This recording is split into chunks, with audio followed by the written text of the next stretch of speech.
प्यारे विद्यार्थियों, नमः संस्कृताय। आज की कक्षा एमए द्वितीय सेमेस्टर के विद्यार्थियों के लिए है। काव्य में मेघदूत का पूर्व मेघ और नल चंपू, इन दो पुस्तकों का हमें अध्ययन करना है। तो हम लोग दोनों पुस्तकों को एक साथ लेके चल रहे हैं।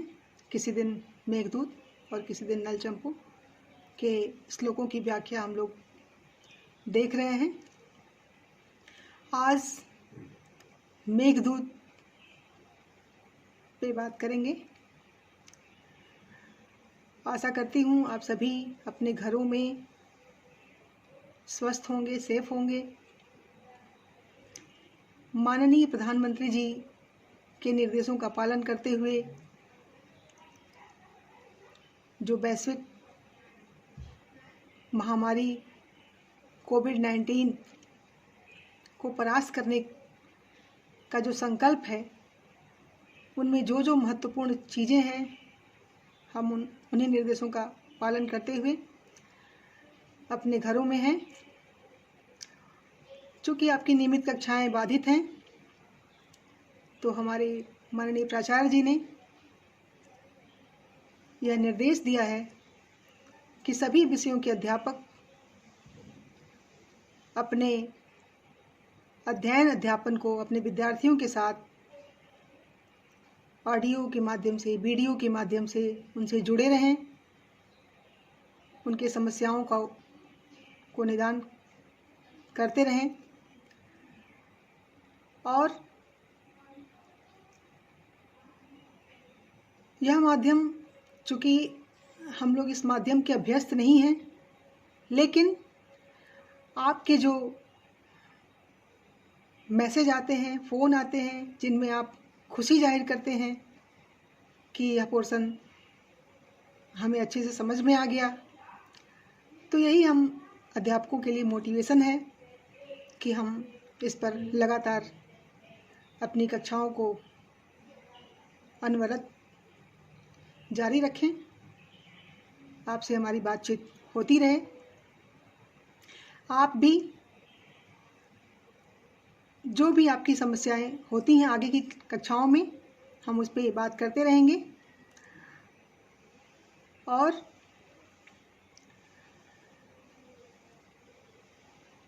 जब तक हम लोगों का जितना कोर्स बचा है, उस पर हम लोग बात करते रहेंगे, पढ़ते रहेंगे। तो आज मेघदूत जो खंड काव्य है, इसमें जो अगला श्लोक है, श्लोक संख्या 25। पीछे जो मैंने मेघदूत पे आपसे बात की थी, तो उसमें मेघदूत की प्रस्तावना पे बात किया था कि मेघदूत किस प्रकार का काव्य है। यह खंड काव्य है, दूत काव्य है, गीति काव्य भी कहा जाता है। मंदाक्रांता में यह रचित है।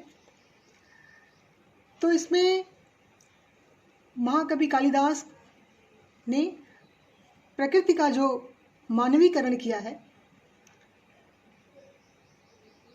उसी का वर्णन प्रस्तुत श्लोक में है। मेघदूत का व्याख्या भाग जो है, वह अत्यंत महत्वपूर्ण है, क्योंकि परीक्षा के दृष्टि से मेघदूत के पद्यों की व्याख्या ही पूछता है, परीक्षा में पूछा जाता है। तो मेघदूत के पद्यों की व्याख्या कैसे की जाए कि अधिकाधिक अंक प्राप्त किए जा सकें, यही माध्यम मैं आपको यहाँ समझाना चाह रही हूँ। जैसे मैं आपको बता रही हूँ, आप एकदम इसका पालन करेंगे, वैसे ही व्याख्या करेंगे, क्योंकि यह अनुवाद नहीं है कि आप इसका अक्षरशः अनुवाद कर दिए, हो गया। व्याख्या में प्रसंग आवश्यक होता है। मेघदूत का जो भी पद्य परीक्षा में पूछा जाएगा, आप पहले उसका प्रसंग बताएंगे, किस प्रसंग में यह पद्य यहाँ आया है और उसमें क्या महत्वपूर्ण वर्णन है, इस पर भी आप ध्यान रखेंगे। तो चलिए, अगला जो श्लोक है, स्क्रीन पे आपको दिख रहा है श्लोक संख्या 24। जैसा कि प्रसंग साफ साफ लिखा है, यक्ष मेघ से कहता है कि इसके बाद दसाण जनपद में जाओगे। तो मेघ मार्ग वर्णन के क्रम में ऐसे लिखेंगे आप, मेघ मार्ग वर्णन के क्रम में महाकवि ने इस प्रकार दसाण प्रदेश का वर्णन प्रस्तुत श्लोक में किया है।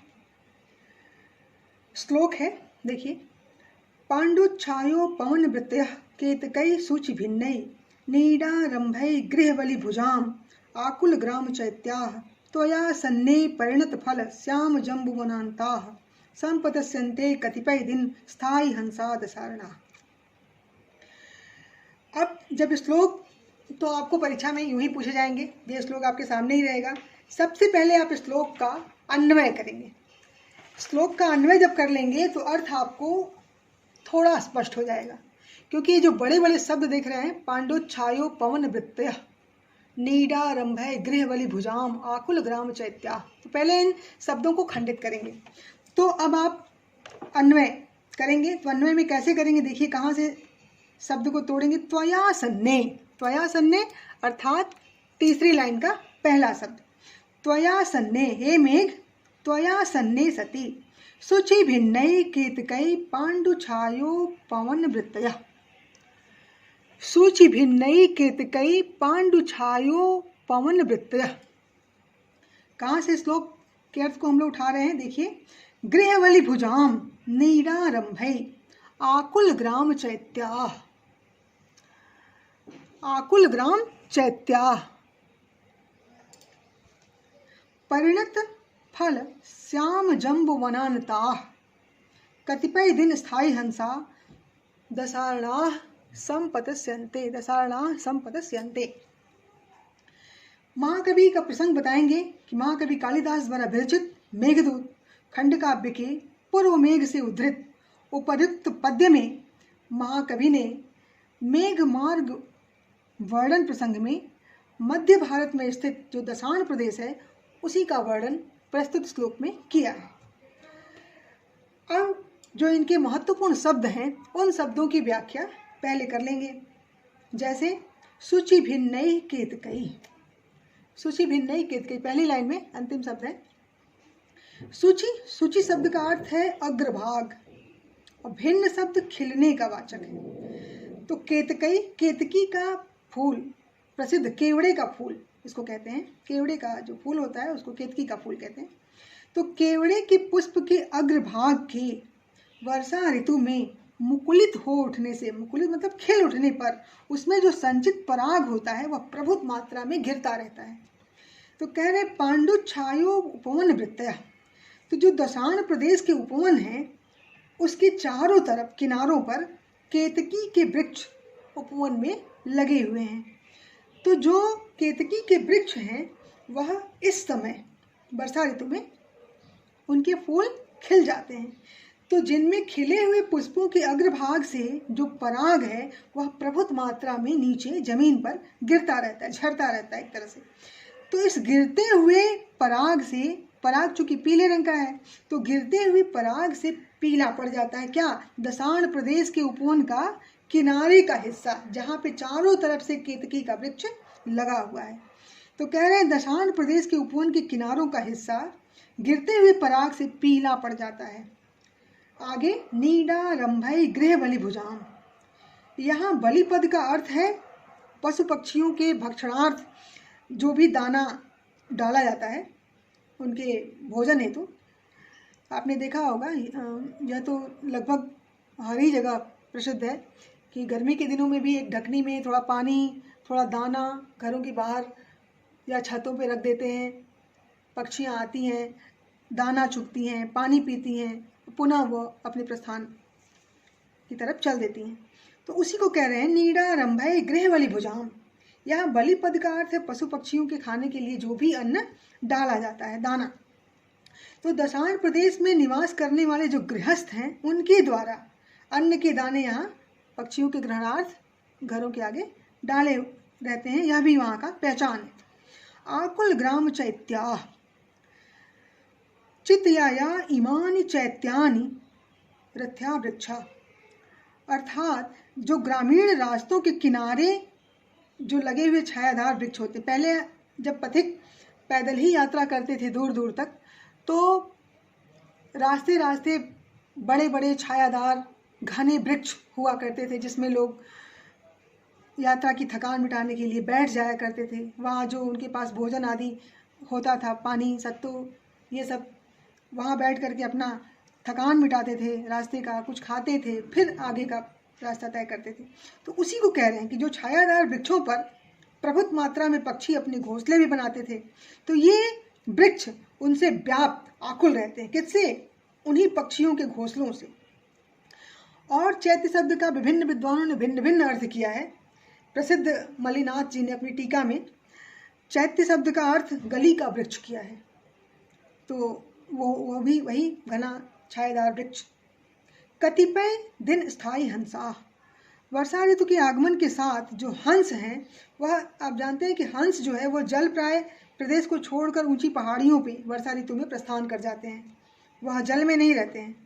अतः वर्षा ऋतु के कारण जो दशाण प्रदेश के हंसों का निवास कुछ दिन और रह जाएगा, यह सूचित होता है। इस विशेषण का प्रयोग इसीलिए हुआ है।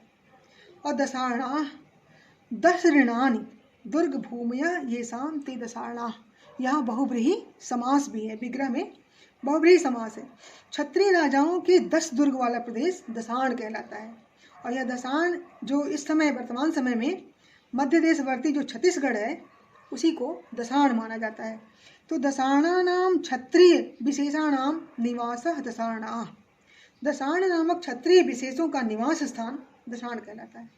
कतिपय विद्वान दशाण शब्द को नदी का वाचक भी मानते हैं। ऋण शब्द का जल अर्थ लेने पर दशम ऋणानि जल प्रवाह यस्य सा दशाण, इस व्युत्पत्ति से दशाण शब्द नदी वाचक है। तो उपयुक्त पद में दशाण प्रदेश की विशेषताओं के वाचक जो 4 पदों का प्रयोग इसमें किया गया है। अब इसका अर्थ देख लेंगे। कहते हैं त्वया सन्ने शुचि भिन्नई केतकई, कह रहे हे मेघ, तुम्हारे समीप आ जाने पर जो दशाण प्रदेश के उपवनों के किनारे जो केतकी के फूलों के अग्रभाग के खिल उठने से जो उनके गिरने वाले पराग हैं, पांडु छायो पवन वृत्य, तो पीत वर्ण की कांति वाला हो जाता है। ठीक है, वहाँ की मिट्टी जो है जब पीत वर्ण का पराग गिरता है तो उसकी कांति से पीली कांति वाला मानो हो जाता है।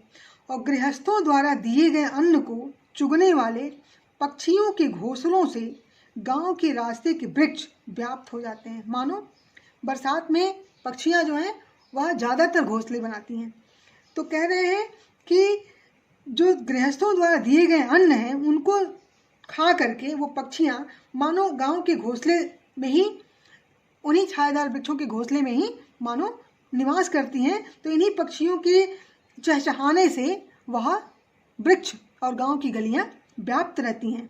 ऐसे और श्याम जम्बू वनांता, श्याम जम्बू वनांता अर्थात परिणत फल श्याम जम्बू वनांता, जो पके हुए फलों के कारण काले जामुन के वनों से व्याप्त भाग वाला है।